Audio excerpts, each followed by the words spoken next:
Le secrétaire général de l'Élysée Alexis Kohler n'avait rien à ajouter ce jeudi devant la commission d'enquête du Sénat, concernant le fait que l'arrêté de délivrance de port d'armes à Alexandre Benalla invoquait sa mission de police à l'Élysée. Alexis Kohler répondait à une question de la co-rapportrice Muriel Jourda: « J'ai sous les yeux ici l'arrêté de port d'armes de M.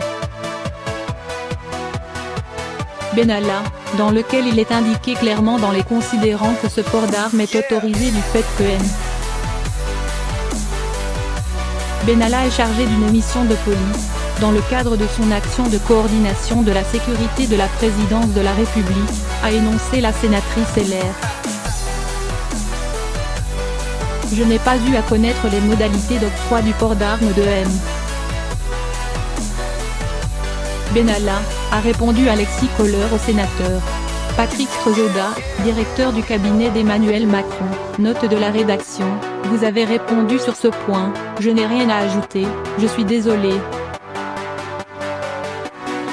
Interrogé mercredi par la même commission, Patrick Strzoda avait répondu: « Dans certains moments, dans l'activité du président, il m'a paru utile qu'il y ait effectivement quelqu'un qui puisse bénéficier de cette autorisation. C'est une appréciation dont j'assume la responsabilité. » Alexis Kohler a expliqué jeudi que le rôle d'Alexandre Benalla n'était pas une mission de coordination de la sécurité, mais concernait tout ce qui contribue à l'organisation d'un déplacement du président de la République. Il y a beaucoup d'autres dimensions que la sécurité, a-t-il ajouté. Il n'existe pas de police parallèle à l'Élysée, nous n'employons pas de vigile privé pour protéger le chef de l'État, M. Benalla n'a jamais été en charge de la protection de la présidence de la République, avait déclaré le secrétaire général de l'Élysée dans son propos liminaire.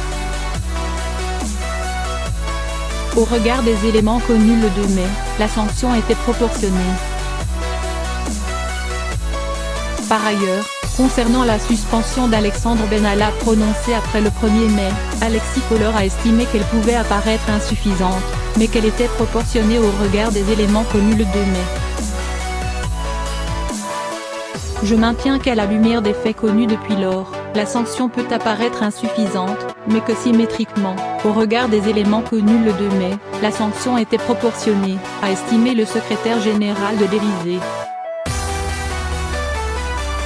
La veille, Emmanuel Macron a déclaré face à la presse que la sanction infligée à Alexandre Benalla pour avoir malmené et frappé 2 personnes en marge de la manifestation du 1er mai était proportionnée. Sinon je leur aurais demandé d'en prendre une autre, a ajouté Emmanuel Macron en référence aux responsables de son cabinet qui lui ont proposé la sanction. Alexandre Benalla, de même qu'un employé de La République En Marche, Vincent Kras, ont depuis été mis en examen, notamment pour violence en réunion, après la révélation d'une vidéo du 1er mai par le journal Le Monde.